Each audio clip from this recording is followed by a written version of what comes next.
part 3 in my layoff series. So we talked initially about the reasons why layoffs occur, 16 great questions you can ask to detect or see the warning signs. Second part of the series was 10 critical steps to make sure you become indispensable so you don't get laid off. Third part is bouncing back after a layoff.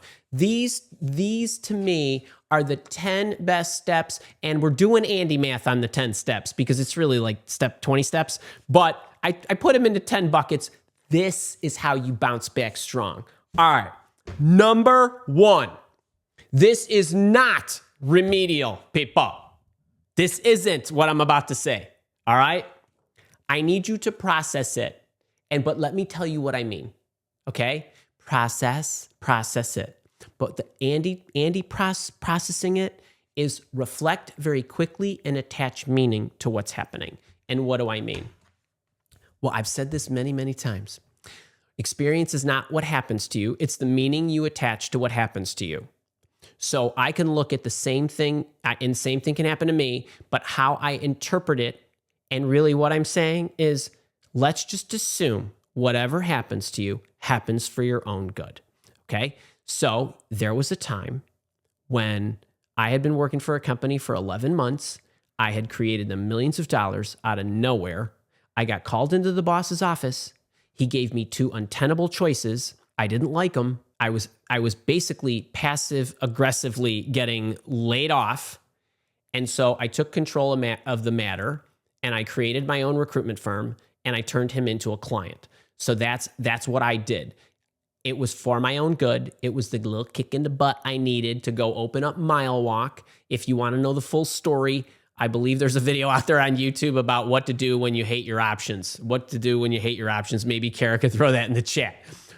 But I want you to assume whatever happened, they didn't deserve you, or it was unfortunate, but even if they did deserve you, they're putting you in a position to now go after what it is that is truly deserving of you. I need you to pause for a second and do this. And the reason you want to do this right away is because if you wallow in it and all of a sudden your first act is, oh no, I got to go to LinkedIn and I got to put the dumb green circle around my face. And then I got to write that nasty post that complains about how all employers are so bad because my employer happened to be a bad company. And when technically speaking, if you look deep enough, you maybe didn't ask the right questions, or maybe it was just an unfortunate situation out of your control. It doesn't mean everybody hates you. It's just an unfortunate situation. But actually, it could be the best thing that ever happened to you. So if you can just not do that and just process it quickly, just step 1. And I don't want to say this every step. I want you to do these steps in the order I'm giving them to you, because this is what happens. A lot of people don't do this in the order in which I'm giving them to you, which is why they have problems and why their actual bounce back or the comeback takes a lot longer than the setback. So process it. Get that done. Next thing, just very quickly package up your story. What do I mean? Now, number 1, I have a video out there. I love this video. The best way to explain your layoff in a job interview. This is what I mean when I say package up your story. So what I mean is, okay, you got let go. So you might need to explain what happened. I see you're no longer at Mile Walk. I see you're no longer at company ABC. Why did you leave? I got let go, right? You're going to have to explain that. I just want you to make sure that your story is 1 sentence. That's it. We had this area. We were in financial trouble. The organization let go 86 people. I was one of them. Done. That's it. You do not over-explain these things. My organization, it was moving my entire unit to New York. I live in Texas, and nobody messes with Texas. I'm never leaving Texas, so I didn't go. Right? What's the story? And the story needs to be a shutdown story, meaning no follow-up questions necessary. So my organization outsourced this entire arm offshore. Okay, that was it. They dispensed of it. You're looking for something that is a shutdown. The organization moved. The organization. I understand that every one of you is going to have a unique story. My point is just make sure it's short, definitive, and it's shut down. That's it. And I would highly recommend I would highly recommend you watch this because I have a whole video on this of how I would build that story and express myself. All right, next thing. Get the layoff materials in order. What do materials mean? There are things that matter and things that don't. Now, materials could be, okay, I've worked with people and coached them. We had coaching sessions on this. Andy, I'm getting let go. This actually is a not so unpopular one. I mean, this is actually more common than you would imagine. I'm getting let go, and I want to work with you to make sure that I'm getting the best severance package. I want to make sure that all the T's and C's on my departure letter is in order, meaning all what they're going to give me and because a lot of people don't know that you can negotiate a lot of this. Can I be an employee of record for the next 3 months? Will you serve? If they call you, will you say I'm still working here? Can I be paid my severance in weekly or biweekly salary payments so that I'm considered an employee until? There's so many things you can do. Can I make sure that my stock options vest? There's a million things you can do. So that's one part of the materials. What you don't need are reference letters. Okay, nobody wants to, I want you to think about this. Recruiters and hiring officials, many of you complain that they don't even read your resumes or your cover letters. Do you think they want to read a reference letter from somebody they don't know? A reference letter from somebody they do not know reads like you keyword stuffing your resume with things like, I'm a great communicator, I'm a great listener, I'm a great leader, I'm highly organized. That's what a reference letter sounds like, right, to them. So why are they going to want to take time to read it? You don't want a reference letter. Don't bother. What you want, if you get laid off, is a reference, meaning, hey, Mr. Boss Man, Miss Boss Woman, Mr. Boss's boss, go as high up as you can. And so ask them, I've really loved it here. I want to make sure that, and we're parting on good terms. I really wish I could stay. I'm going to obviously job search. Would you be open to serving as a reference? The reason you want a reference from the company that laid you off is because that is a shutdown message in your story. Because what you're going to do, these two work in tandem. What you're going to do is when you go into an interview, you're going to say, and they let this, I don't care if it was 2 people they let go. They let our team go. But I'm so sorry because I loved my organization. I love the people. I completely understand it was an economical reason. And as a matter of fact, if I were them, I would do the same thing based on where they're going.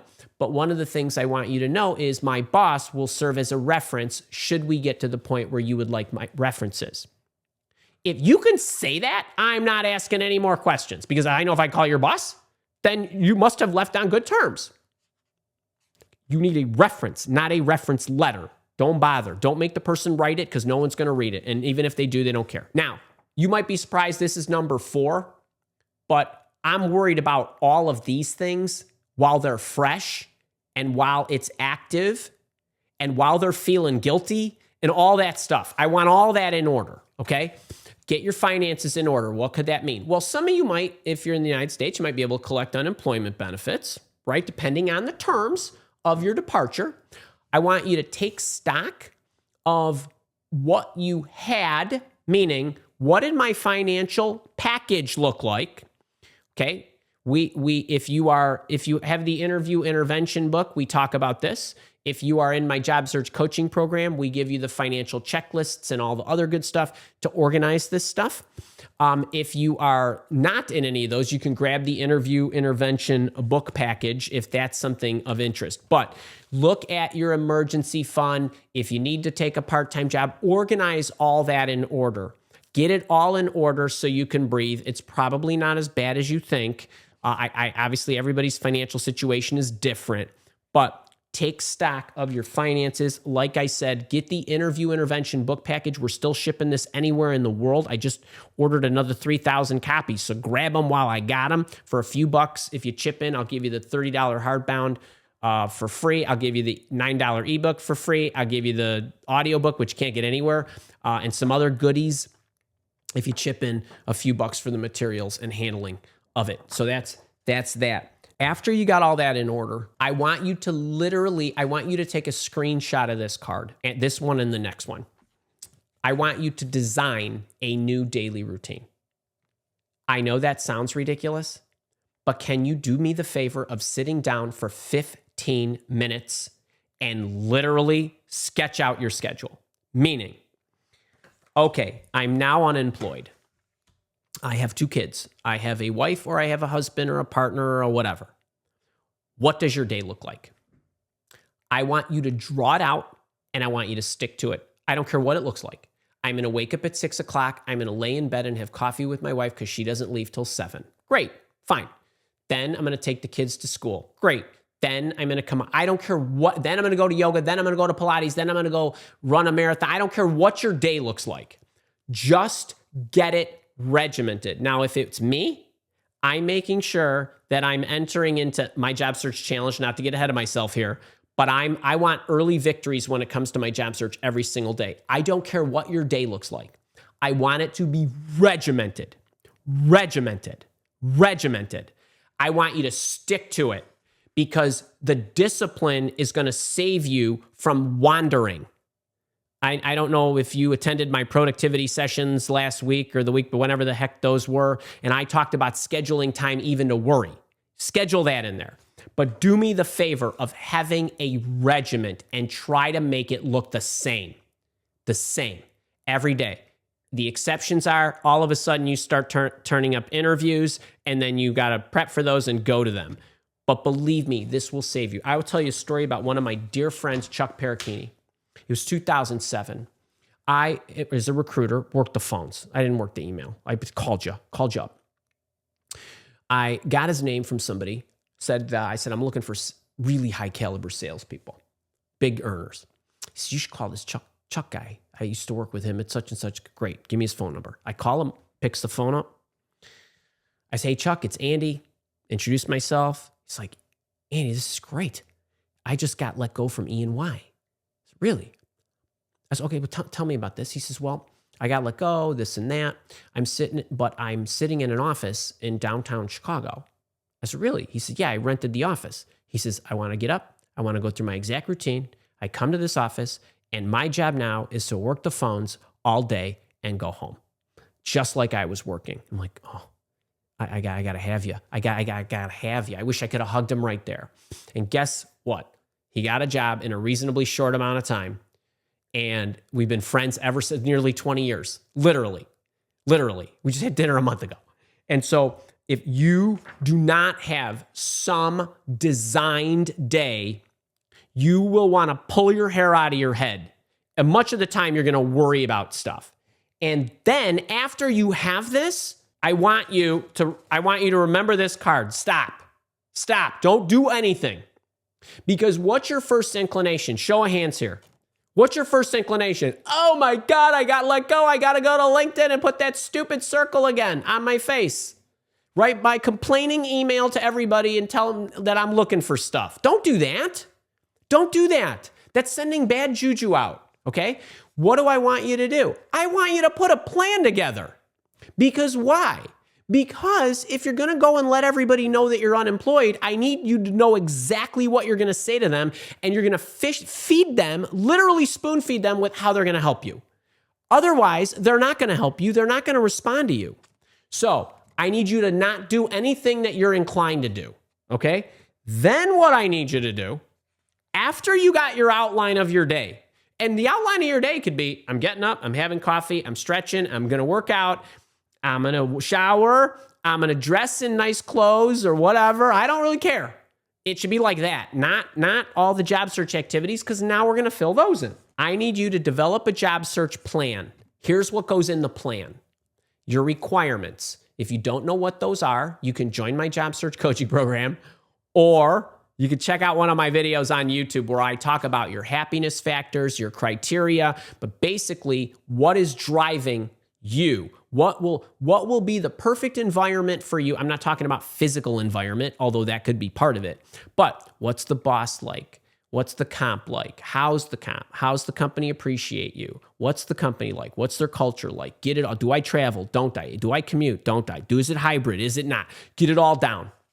Then that'll help you determine your job search path. where you're going to target different types of organizations. You're going to have an inclination of what you're going after. Then you're going to put a company list together. Do you see how nowhere in these steps is for you to call anybody? Don't do that. Why? Because I want you to put a networking map together based on your company list. Where do I want to go? Who can get me there? You're going to go to the who can get me there first. And you're not going to spray an email. You're going to surgically target those people because that is going to increase the probability of their helping you 8 zillion %. So requirements, path, company list in this order. Okay, we're not yet to calling anybody. Remember in the last session where I mentioned the Career Achievements Journal? All right, now let's get to the marketing material. Don't go sending your old resume out. Don't go calling anybody yet. You want to figure out, where do I want to go? What do I want to happen? How do I make that happen? Anything that has a red star is free. I got a Career Achievements Journal. The Career Achievements Journal, if you don't know what it is 14 of the most critical pieces of information that you want to capture for any project. I have videos out there on my YouTube channel. It's a free download, but for every project that you have, that you've ever done in your life, you should have a diary with this information in it. So that's the first thing. And why do you do that first? Because that's the information that then goes into the resume. I have a free resume template. You can grab that. So when you write your resume, it's going to be based on a number of things. The Career Achievements Journal is going to provide you an inventory of data that goes into the resume. However, you do not write a resume based on, everybody in unison, it is not a work history document. It is a marketing document, which is why you need to figure out who you're going to be targeting, because you need to know what their goals and their problems are, so you could put a resume together that shows them you've already solved those goals and those overcoming those problems for other employers. That happened in the past. Get it? Get it. Okay. So then what? Then you go fill out your LinkedIn profile. You don't contact anybody. We're still not contacting anybody. All right? LinkedIn profile. Boss hunting. You don't know what boss hunting is? You can come to my boss hunting mastery workshop next Thursday. It is the most complete boss hunting lesson I will have ever given to date. And I've been teaching boss hunting since 2015. Okay, you target individuals who can give you jobs. And why do you want to do this? You want to look for those bosses because, number one, you want to think without limits. You join a company, you don't join a job. I don't want you looking at open positions just yet. I want you looking at people, because companies don't hire people. Systems don't hire people. People hire people. So let's go to the people who can give you a job. Bosses. No competition for their inbox. No one's sending them emails wanting to work for them, but you will.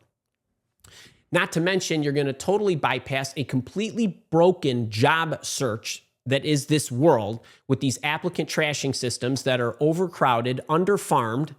And not to mention, you're going to totally sidestep all those ghost jobs or fake jobs that are all scams to get your data, right? And your credentials and all that stuff. You don't need to worry about any of that, because you're going to be boss hunting.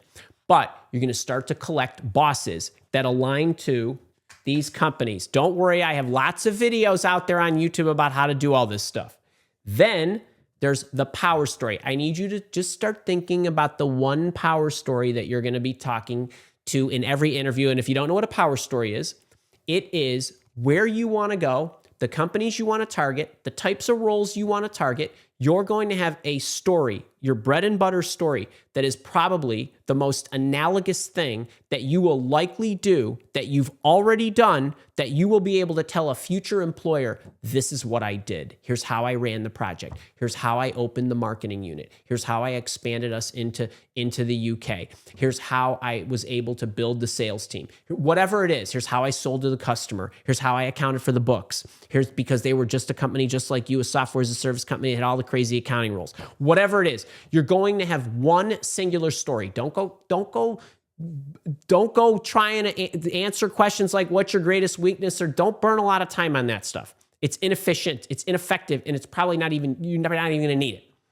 Okay, get your marketing in order. Now what? Well, now you can start contacting people. Step 8. Okay? Now, if you don't know what my job search challenge is, I'm not going to go into great detail. But many, many years ago, I was trying to articulate for you a way for you to spend the least amount of time with the least amount of overwhelm doing the most effective activities when it comes to probability of getting your next job. The job search challenge was formed. Basically, you want to do this on a day in and day out basis, the discipline, the consistency. 3 companies a day, 3 different companies, companies ABC, DEF, GHI.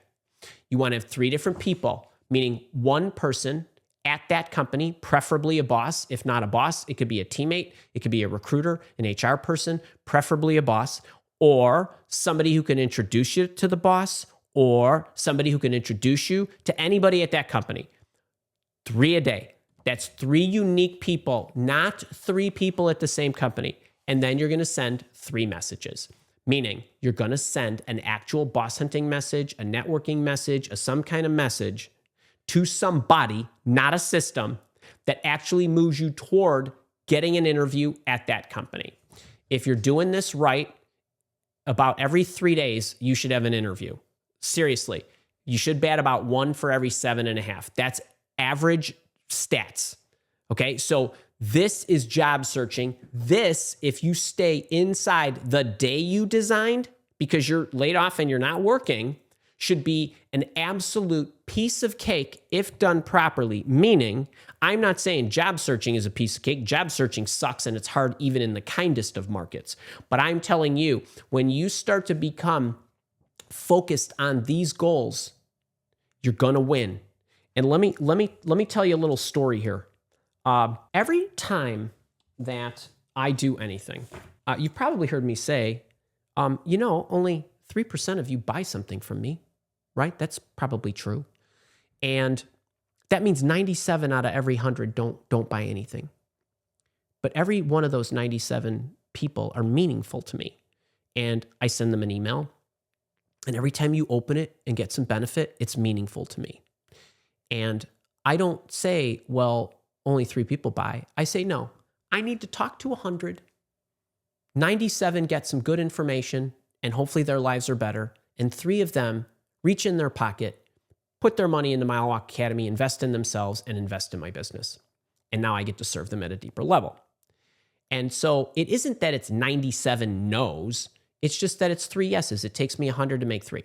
And I had this recruiter. And I said to her name's Jen. I love this woman. She was awesome. I loved having her on my team.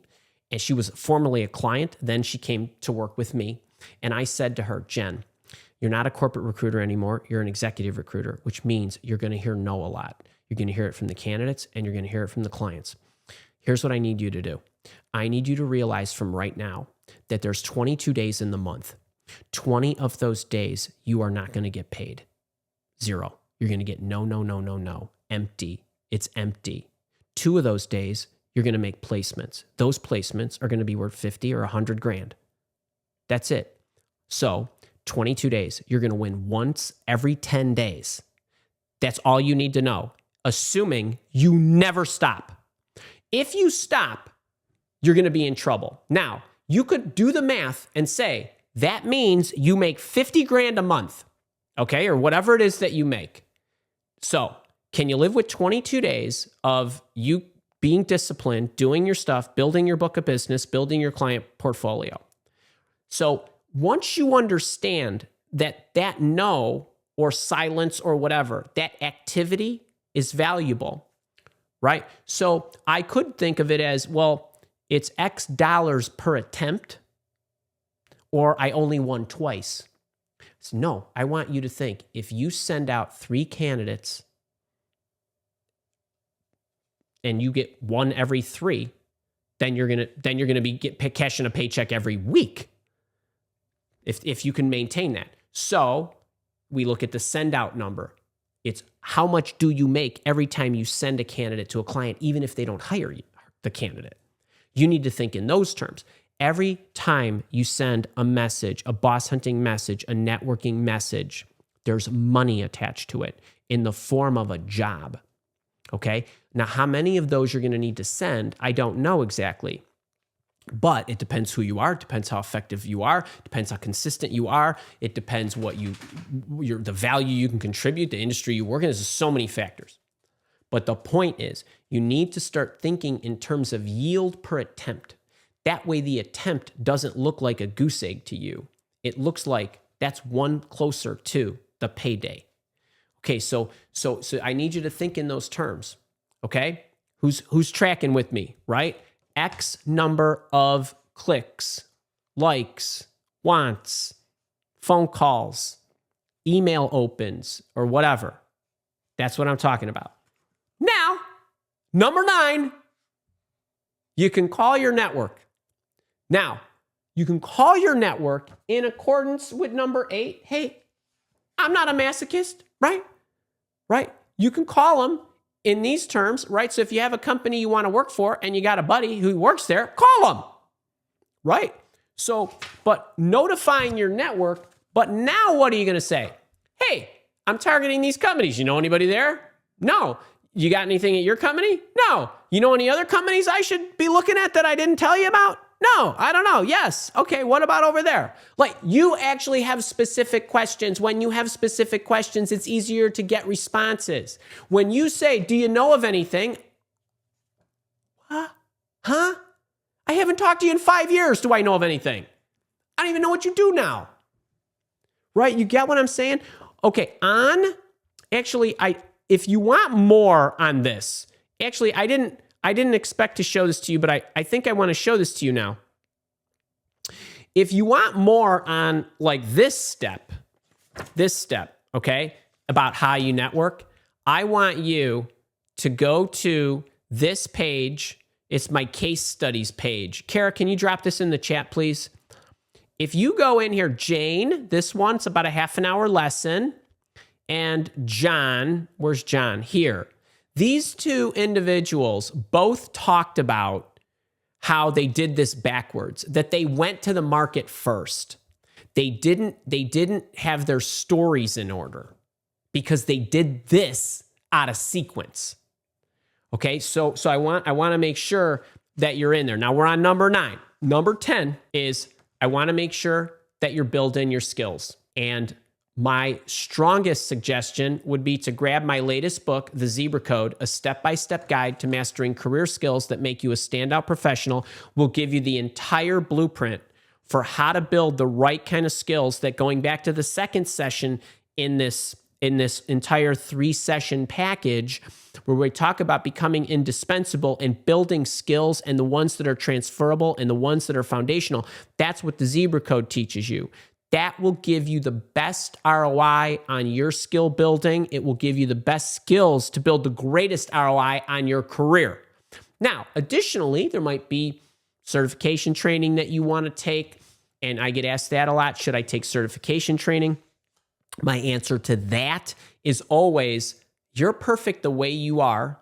And I would rather you test and bring yourself to market and see how the market responds to you in your current state versus you spending time going and doing something for advertisement and marketing purposes. If, on the other hand, you're telling me, Andy, I'm in it for the long haul. I know that getting an MBA or a PMP certification or some storage certification or this networking certification is going to pay dividends, and it's going to teach me to be better, a better network engineer, a better businessman, a better unit leader, a better seller. Awesome. I'm all in. You do it because you know you're going to use it. And you're not going to switch, and you're not thinking, well, I want to make a change and I should get this administrator's certificate, and then you don't go that route. I don't want you burning time because you're putting some letters after your name that are generally meaningless, you have no practical experience with, and you're not ever going to use. So I don't want you to do that. Okay? But I do want heavy professional development at all times, whether you're laid off or not. Okay, recapping. Attach meaning. Do it quickly. Speaking of, get your story in order. A shutdown story. Watch my video on the best way to explain a layoff in a job interview. Make sure you can get somebody to be a reference. A reference, please. That's better than a reference letter. Get your finances in order. We know that. Don't forget the interview intervention book package. It's very budget friendly. Design a routine. Literally make this a step. It only takes 10 minutes. But get a routine down and stick to it. Don't go call anybody yet. Just a reminder. Put your plan together. Then what? Get your marketing material together. Then what? Then loop the job search challenge. I got a playlist, a free playlist on my YouTube channel on that. Then leverage your network as part of your network map in accordance with where you want to go. Not who you know, but where you want to go and who can take you there. And then get the zebra code. I mean, it's the best money you'll ever spend. Okay, now, if you enjoyed that, that was my little 3-part series that I think was able to wrap up in like 75 minutes total if you watch these all in a row. If you enjoyed it, click the like button. If you're here with me live, we're going to be going to the Q&A. If you're watching this on the recording, I'll see you next week.